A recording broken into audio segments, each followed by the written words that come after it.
journeys this morning. And I know that resonates with us as we are seekers embracing the journey. How is it that God shows up for us on our journey, on our journeys? When I speak of spiritual journeys, I'm talking about our journey as a beloved community, our journey as a nation, our journey as individuals. You can look at this a lot of different ways. And so I begin this morning backing up to this idea that Carl Jung threw out, that Jesus is a divine, mystical, magical, traveling companion. I want you to sort back through your life and see if you can think of instances where you were traveling. And this could be traveling to Trader Joe's. It could be traveling to San Gregorio Beach, or it could be traveling to France or Italy or somewhere else. Traveling is relative because God shows up in all the ways on the journey. So this week is the anniversary of a very transformative time for me. You know that in 2019, I took a trip, which was supposed to be a retreat, which was probably truthfully more of an opportunity to me to soak in beauty, take pictures, and shop. So I'll just out myself there. It was less retreat maybe and more that. It turned into a spiritual experience though. And the American Southwest is like that. If you have had the chance to explore that beautiful country, there's something about it that has the transforming potential to change us. And I was changed after that trip. And it was well, actually, my transformation with this had started a few months before, but the trip was big. And then there were things that triggered me in that trip that caused it to continue. And it still continues today. And I think sometimes we need to get outside of the places we're familiar with in order for God to show up more powerfully for us in new ways. And I think that's what happened to me on this trip. In the beginning of the trip, when I got there, my first order of travel was to go to Chaco Canyon, to Chaco Historical Cultural Park, National Park there. And I don't know if you've ever had a chance to go to Chaco. It's out in the middle of nowhere. It's very hard to get to. The roads are those washboard roads that you have to drive 5 miles an hour on, and they're like and it's an intense experience getting there in itself. And a group of us had hired an archaeologist that was familiar with the ruins in the area to tell us what we were seeing. And it was incredible. The technology, these ancestral Pueblo people were observers of the stars. They understood, they were out there in the dark all the time, if you think about it. And so they were very aware of what the stars were doing.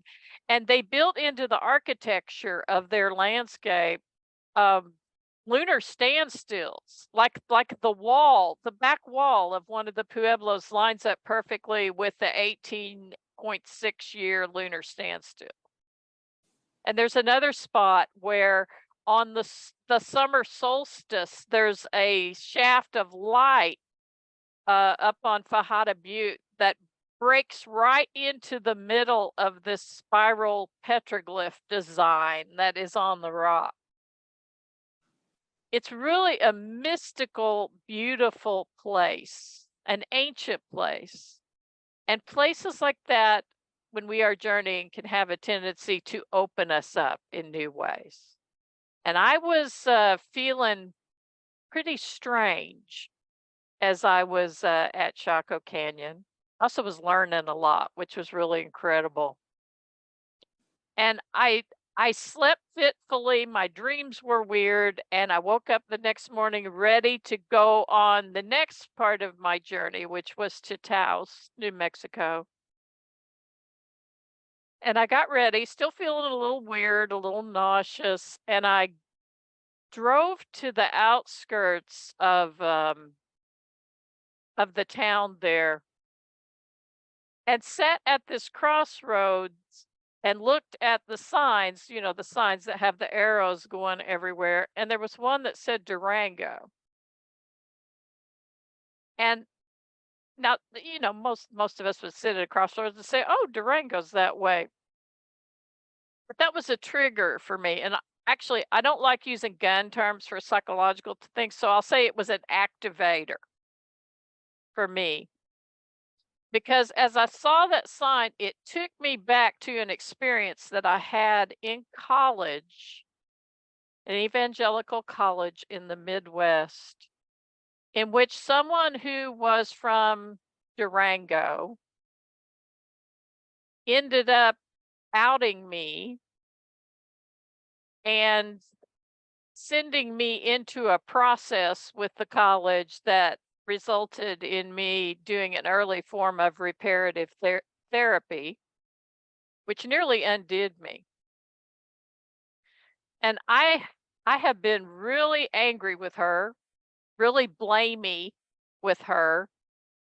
Now, since she has become a powerhouse transformer in the world, and we are good friends now. And there has been a tremendous amount of healing between us. But one piece of that healing, I think, happened at that crossroads where I started scrolling back through all these memories and remembering all the pain of that experience. That sign triggered, or it activated me into that memory, which was kind of the way this whole trip was. It was one big activation. And I called my spiritual director and I'm like, just what's, you know, I'm on my cell phone with my spiritual director at the Burger King in the crossroads. And I said, what is happening to me? And she just had me breathe through it and stay with it and notice what was happening, notice what I was seeing. And I am here to tell you today that that was the beginning of a tremendous healing that I have experienced around those wounds that I experienced at that evangelical university, also between me and this woman. And sometimes those triggers or those I gotta stop myself. Those activations happen when we're journeying. And our scripture reading today is all about that. And sometimes those activations are overpowering to us when the divine is present, and sometimes they are gentler and we don't notice them till later. And all of that is going on in our scripture reading this morning. So join me on the road to Emmaus. Now, on that same day, two of them were going to a village called Emmaus, about 7 miles from Jerusalem. Now, the Crusaders placed it there. They thought it was at this one town and said, "Oh, this was Emmaus." And then other scholars have said, "Oh, it's further away," because the distance marker here in the Greek is it kind of takes you to a place where there's nothing. So dissertations have been written. What I would offer to you is it doesn't matter, because this is about all of our journeys. This is about the journey that these travelers are having with this divine traveling companion this morning. They were talking with each other about all the things that had happened. While they were talking and discussing, Jesus himself came near and went with them, but their eyes were kept from recognizing him. They don't know who he is yet. Does that theme sound familiar? It should, because we've had that with Mary on Easter morning. She thinks he's the gardener. She doesn't recognize him. There are all kinds of stories, and we have to remember that we are in a time called the Hellenistic age here. So Greek literature and ideas are very important, and this is a key literary thing that happens in Greek tragedy and in Greek plays, and of course Shakespeare picked up on that. And so in Shakespeare, you also have all these people showing up. Nobody recognizes who they are, but they get it's shocking later when that is revealed. So you have a little of that literary device going on here. While they were talking and stuff and discussing, Jesus came near and he said to them, "What are you discussing with each other while you walk along?" It's funny because the Greek here kind of means, what are you throwing words back and forth about as you walk along? What are you throwing words back and forth about? I think that's a good metaphor for us to hold on to for a minute on the journey, because we do a lot of throwing back and forth of words. That's actually one of the ways that I think we make sense of our journeys, is being in groups of people or people we feel safe with, so we can throw words back and forth.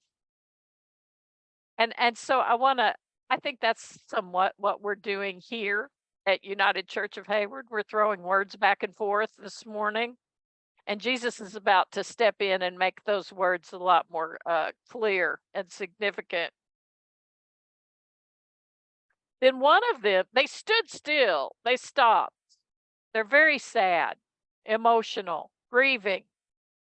Then one of them, whose name was Cleopas, answered him, "Are you the only stranger in Jerusalem who does not know the things that have taken place there in these days?"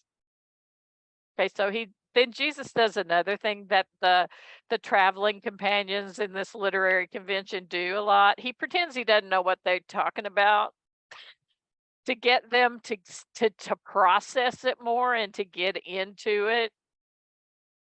When we're hanging out in those places of I don't know, which I know a lot of you are in various ways, when you're hanging around in that place of I don't know, I think that's an invitation from the divine to go deeper and to listen more fully and to process, because that's what's happening here. They replied, "The things about Jesus of Nazareth, who was a prophet, mighty indeed in word before God and all the people, and how our chief priests and leaders handed him over to be condemned to death and crucified him." Notice here, Luke places that responsibility on the chief priests and leaders. It's not on all the Jewish people. We have to be careful with the anti-Semitism that creeps into these things. I'm going to keep talking about that because it's important. But the Luke's emphasis here is that the betrayal happened through our chief priests and leaders. We had hoped he was the one to redeem Israel. And besides all this, it's now the third day since these things take place. Jesus has sort of cryptically told them that the third day is going to be significant. And so they're like, it's the third day. Moreover, some women of our group astounded us. They were at the tomb early in the morning, and when they did not find his body there, they came back and told us they had indeed seen a vision of angels who had said he was alive. Some of those who were with us went to the tomb and found it just as the women had said, but they did not see him. This reminds me of that little verse in Hebrews 13 that we all quote about entertaining angels unaware. There's a lot of stories in the Hebrew Bible about entertaining angels on travels, especially. One of the most well known, and I'll show you I have this old breadboard and I decoupaged Rublev's Trinity from an old calendar onto it. Abram and his group were at a place called Mamre, and there were 3 travelers who came to visit. And Abram offered them hospitality. And he did not know that he was entertaining angels. And there's this guy, much, much later, Russian guy named Rublev, artist, who captured that moment of hospitality in art. Now, a lot of people think this is about the Trinity, and it can be I think it's even called Rublev's Trinity. But the Trinity he was really painting here was about this Trinity of angels and about entertaining angels unaware.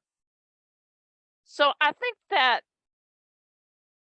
creates an interesting question for us. Where in our lives might we be entertaining angels or the divine or Jesus? Where might those divine energies be showing up for us on our journey? Where have they shown up? Maybe you can think about times in retrospect that they have, maybe even times that were kind of yuck and challenging. But the divine was definitely present. That was certainly the case as I was struggling with the Durango sign at the crossroads, trying to heal something in myself. The divine was very present with me there. So then Jesus responds, I want you to I want you to notice the focus on the heart in these scriptures. The heart is mentioned a couple of times. Hearts are super important. In Hindu tradition, the heart chakra is super important. That is the place of compassion. It's a place of compassion and a place for us to cultivate compassion for ourselves and for others. We're back to loving God with heart, soul, mind, and strength, and loving our neighbors as ourselves. Notice the times that heart shows up in here. If we move in our journeys from our hearts, it's going to be beneficial to us. So we don't want to be slow of heart. And yet sometimes we have to be because we're human, and that's okay, and we don't get it. It's part of the journey. Was it not necessary that the Messiah should suffer these things and then enter into his glory? Then, beginning with Moses and all the prophets, he interpreted to them the things about himself in the scriptures. Scripture, again, and Jesus shows us this repeatedly, is a place we can go back to wrangle with what the divine is doing. It is important that we be engaged with scripture. Now, it is also okay to say that the scriptures that we are wrangling with came from a particular time with a particular group of people with particular issues and concerns. And some of the scriptures are right down hard for us to deal with because they're violent, they're challenging, they portray God in ways that are strange and foreign to us. But what I want you to take with that is that every scripture writing is somebody trying to make sense of the divine. Somebody trying to make sense of the divine in their own context. And I want each one of us to also wrangle with these scriptures. Don't ever, I've told you the story about a church that I preached in where they had removed the cross from the front wall of the sanctuary and they had repainted and redecorated. And yet the shadow of where that cross hung was still there. And that's sort of the energy I'm getting at here. We have to still wrangle with the scriptures, even though we might live in tension with them. Jesus is very much, he demonstrates that repeatedly in his behavior. And so here he goes to the scriptures.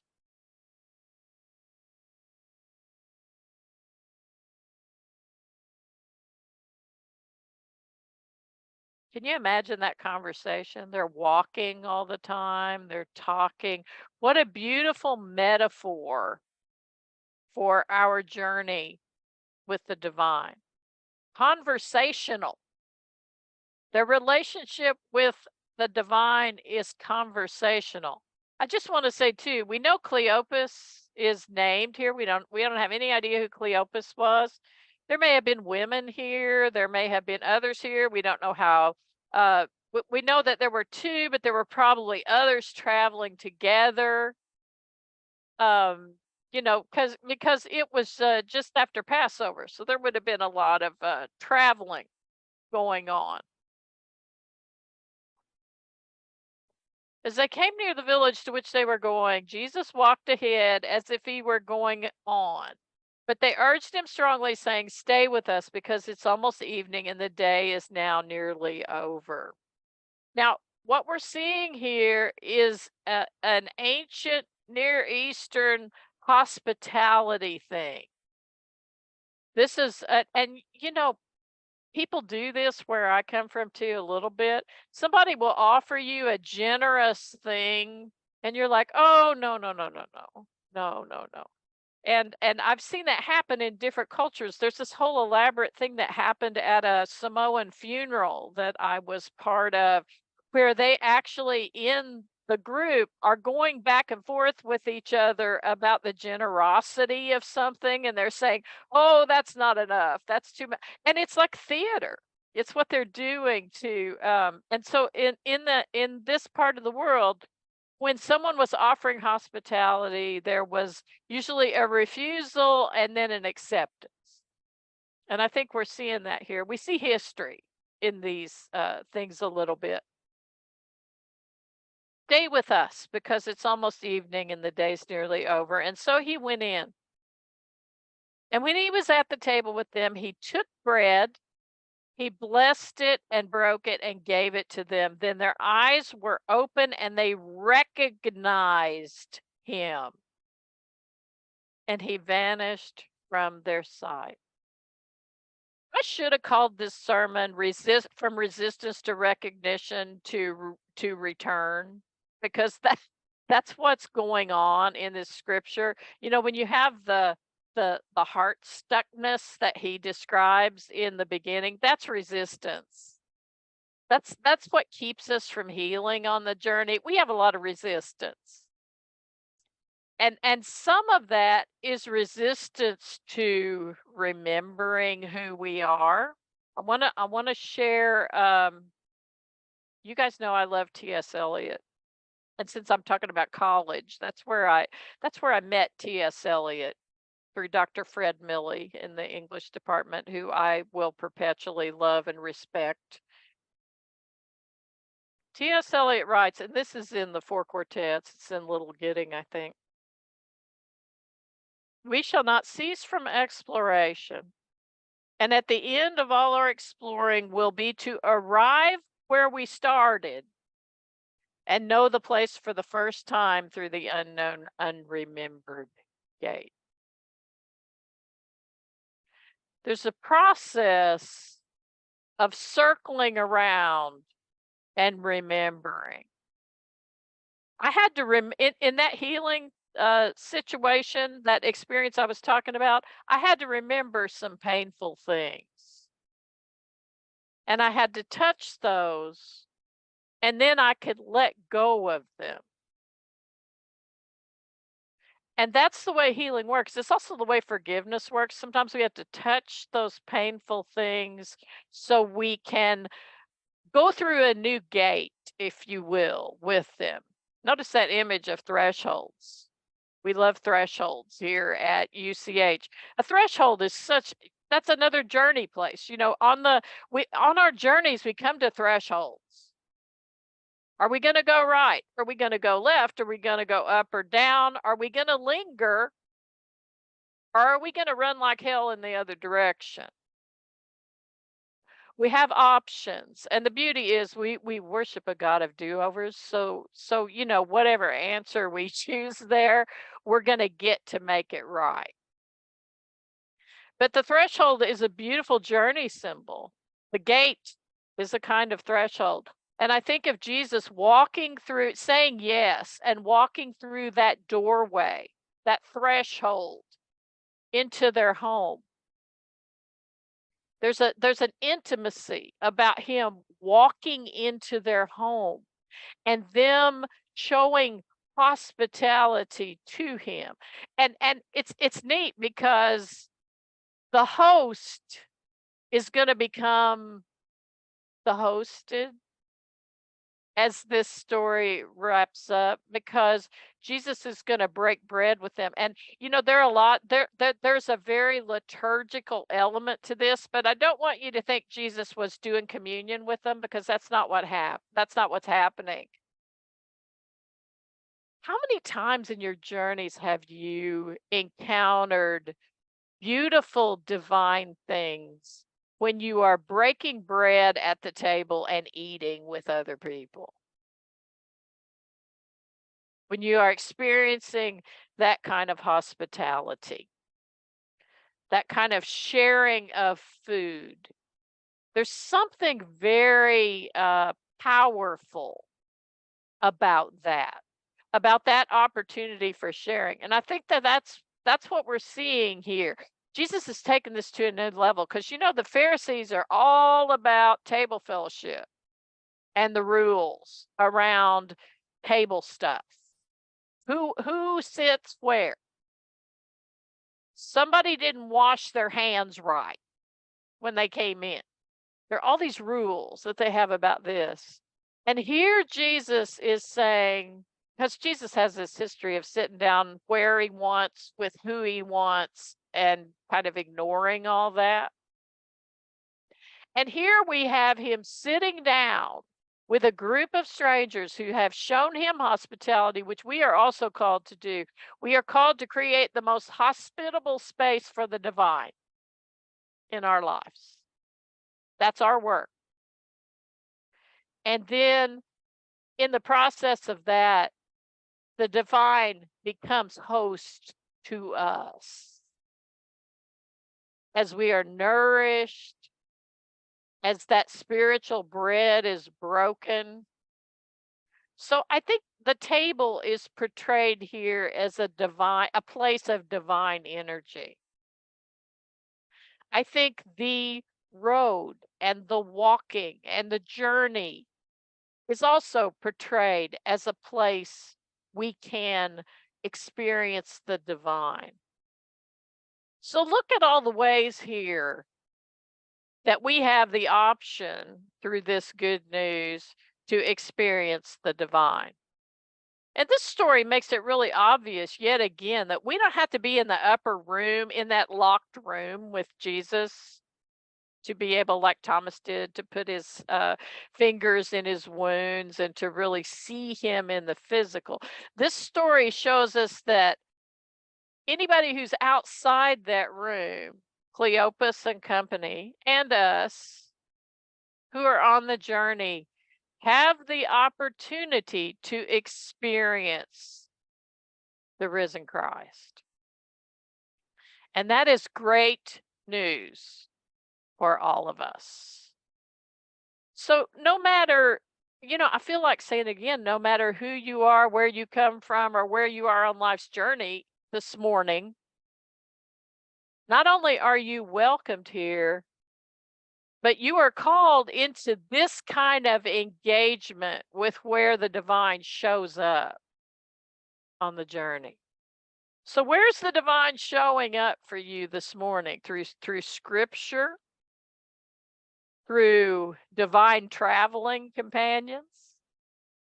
How's Jesus showing up in front of you?